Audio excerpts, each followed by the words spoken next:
샬롬, 사랑하는 성도 여러분, 귀하고 복된 하루를 우리 하나님께서 허락해 주셨습니다. 오늘도 우리 주님 은혜 가운데서 예배 드리게 하시니 얼마나 감사합니까? 우리 함께 감사하는 마음으로 예배를 드림으로 우리 주님께서 예비하신 은혜와 능력과 지혜 충만하게 받아서 오늘도 예수님의 이름으로 승리하는 귀한 하루가 되시기를 예수님의 이름으로 축복합니다. 다 같이 기도하겠습니다. 사랑과 은혜가 풍성하신 존귀하신 하나님 아버지 감사합니다. 지난밤도 우리 예수님께서 함께하여 주시어서 편안하게 안식하게 하시고 회복하게 하시고 이렇게 첫 시간 주님 앞에 머리를 숙입니다. 하나님 아버지 참 어렵고 힘든 때에 살고 있습니다.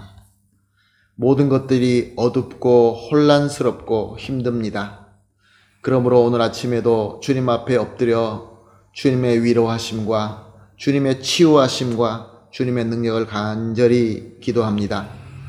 우리 하나님과 한몸 되게 하여 주시옵시고 우리 주님과 교감하는 귀한 시간 되게 하여 주시옵소서. 아프신 분들, 약하신 분들, 상처받으신 분들 오늘 예배를 통하여 완전하게 치유받고 능력으로 가득 차게 하여 주시옵소서. 예수님의 이름으로 기도합니다. 아멘. 할렐루야. 우리 다 같이 하나님께 찬송 올려드리겠습니다. 268장 죄에서 자유를 얻게 하는 보혈의 능력 268장 함께 찬송하겠습니다.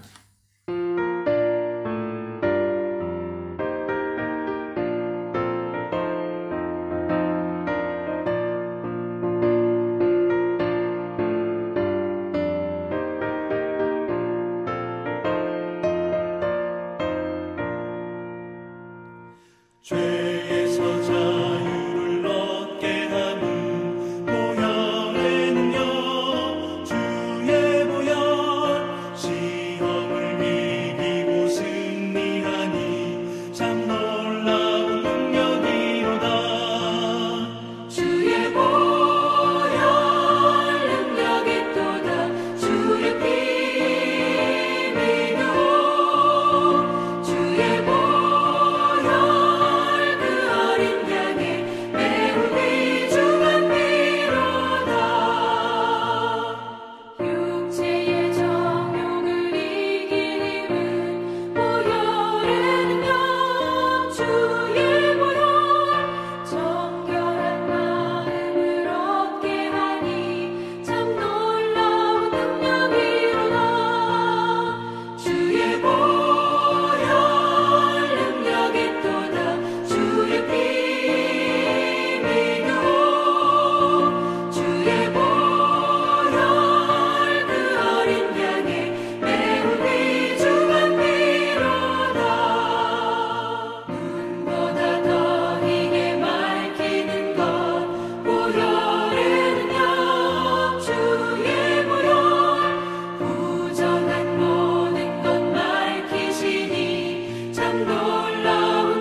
아멘. 할렐루야. 감사합니다. 하나님 말씀 함께 보십니다. 오늘 함께 보실 하나님의 말씀은 다니엘서 5장 1절에서 4절 말씀입니다. 다니엘서 5장 1절에서 4절 말씀 함께 보시겠습니다.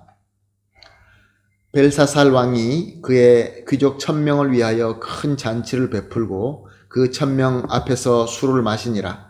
벨사살이 술을 마실 때 명하여 그의 부친 느부갓네살이 예루살렘 성전에서 탈취하여 온 금, 은 그릇을 가져오라 명하였으니 이는 왕과 귀족들과 왕후들과 후궁들이 다 그것으로 마시려 함이었더라.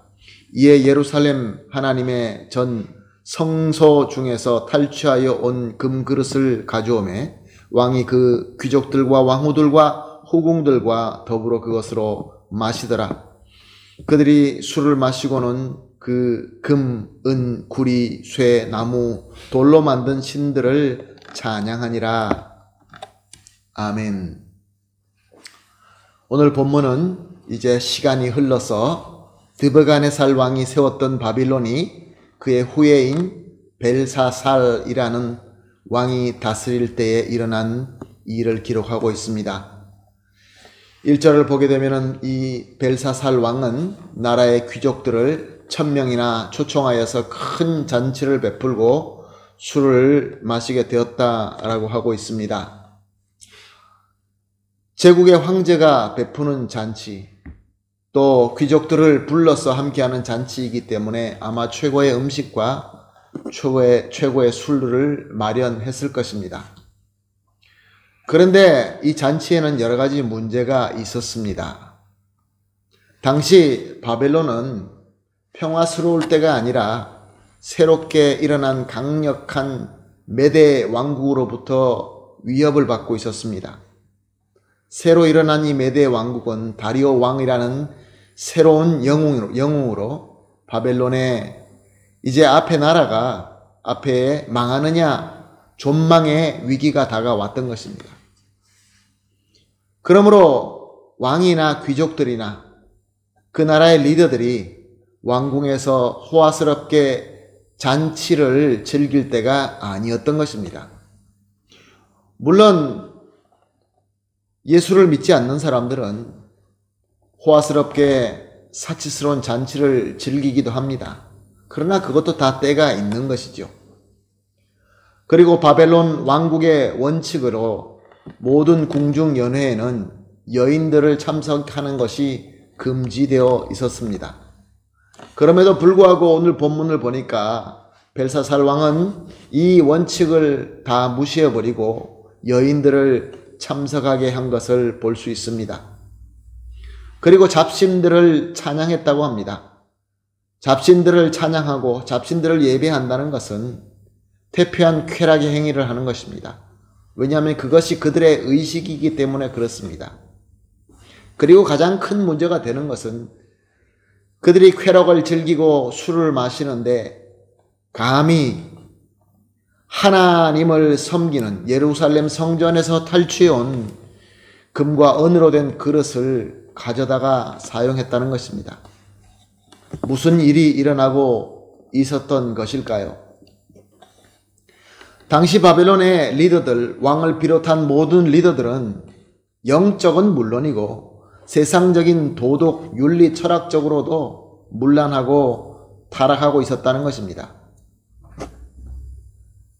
하나님의 은혜를 받지 못하고 마귀에게 붙잡혀 있는 자는 오직 육신밖에 모릅니다. 그러므로 육신의 즐거움, 육신의 쾌락만 추구할 수밖에 없는 것이죠.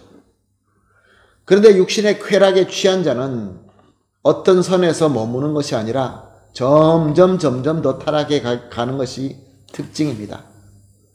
타락의 늪에 빠지게 되면 점점 더 깊이 빠지게 되고 그의 눈과 귀가 멀어지기 마련입니다. 올바르게 볼 수가 없는 것이죠. 기본적인 상황 판단조차도 못하게 되는 것입니다. 나라가 위험에 처해 있고 그로 말미암아 백성들이 힘들어하는데 리더들과 왕들과 귀족들은 흥청망청 쾌락의 늪에서 타락하고 있었던 것입니다. 사랑하는 성도 여러분, 지금 저와 여러분이 살고 있는 이 시대, 우리가 살고 있는 이 지역, 이 나라, 이 사회 어떻습니까? 우리가 이미 말씀을 통하여 깨달은 것처럼 세상의 모든 권력과 힘과 부는 하나님께서 허락하시기 때문에 가질 수 있는 것입니다. 그런데 지금 우리 이 시대의 이 사회에서 소위 리더라는 사람들, 권력과 힘을 가진 사람들, 그들은 무엇을 추구하며 어떻게 살고 있습니까? 매일매일 우리가 매스컴을 보면서 뉴스를 들을 때마다 놀라지 않을 수가 없습니다. 사람의 목숨이 걸려있는 그러한 일임에도 불구하고 거기에서도 타락이 있고 거짓이 있고 너무나 말도 안 되는 일들이 일어나고 있습니다. 그들의 주인공들이 지금 이 시대에 리더한다는 권력과 힘을 가진 자가 아닙니까? 그리고 그들은 육체의 향락과 사치에 빠져서 잡신들을 노래하며 살고 있습니다. 그리고 더 심각한 것은 하나님은 물론이고 하나님의 거룩한 도구들도 겁도 없이 함부로 자신의 타락의 도구로 사용하고 있는 것입니다. 그런데 이것이 얼마나 잘못되었는지 전혀 알지도 못하고 그렇게 계속 흘러가고 있습니다. 조금만 더 가면 이제 낭떠러지로 떨어질 수밖에 없는 멸망의 폭포가 이제 눈앞에 있는데 그들은 모르고 쾌락을 즐기고 있는 것이죠. 다른 사람이 어떻게 되었든 간에 사랑하는 성도 여러분, 지금 이런 시대에 이런 사회에서 하나님께서는 저와 여러분에게 은혜를 주셨습니다. 하나님의 자녀가 되게 하시고 하나님의 구원의 빛을 주시고 하나님의 은혜의 빛을 우리에게 주셨습니다. 그러면 우리는 어떻게 해야 되겠습니까? 이 어두운 이 시대에 우리는 어떻게 해야 되겠죠? 하나님께서 우리에게 은혜 주신 것은 하나님의 목적이 분명히 있는 줄로 압니다. 오늘도 첫 시간 기도하면서 오늘 하루를 위해서 기도할 뿐만 아니라 지금 이 시대에 진정한 빛의 백성으로서 우리가 할 수 있는 것, 섬길 수 있는 그 지혜와 비전을 달라고 함께 기도하도록 하겠습니다. 합심해서 기도를 하겠습니다. 그러면 첫 번째 우리가 이렇게 기도했으면 좋겠습니다. 쾌락과 사치로 어두워진 이 시대에 하나님의 은혜를 받고 빛 가운데 거하게 하신 것을 감사합니다. 감사해야 되겠죠. 그리고 나아가서 받은 하나님의 이 빛을 이 어두운 이 시대, 이 세상에서 비출 수 있게 하여 주시옵소서. 그리하여서 영적으로 무지하여 죄의 사슬에 묶여있는 저 불쌍한 사람들을 우리 주님 예수님께로 인도할 수 있게 하여 주시옵소서. 이렇게 세 가지 기도 제목을 놓고 합심하여 기도한 뒤에 개인적으로 기도하시고 오늘 허락하신 이 하루를 하나님의 뜻대로 잘 섬기며 승리하는 하루가 되기를 예수님의 이름으로 축복합니다. 다 같이 기도하겠습니다. 하나님 아버지 감사합니다. 말씀으로 깨달음을 주시고 비전을 주시고 이 시대에 우리가 무엇을 위하여 기도하며 어디를 향하여 달려가야 되는지 알려주시니 감사합니다. 하나님 아버지 가장 먼저 감사를 드립니다. 쾌락과 사치와 죄로 어두워진 이 시대에 그 어둠에 물들지 않고 하나님의 은혜를 받아 빛 가운데 거하게 하여 주시니 감사합니다. 하나님 아버지, 지금 우리가 받고 있는 이 하나님의 귀한 빛을 이 어두운 시대, 이 어두운 세상에서 비출 수 있게 하여 주시옵소서. 그리하여서 영적으로 무지하여 죄의 쇠사슬에 묶여 영원히 멸망할 수밖에 없는 저 불쌍한 영혼들을 우리 주 예수 그리스도께로 구원의 복음으로 인도할 수 있게 하여 주시옵소서. 예수님의 이름으로 기도합니다. 아멘.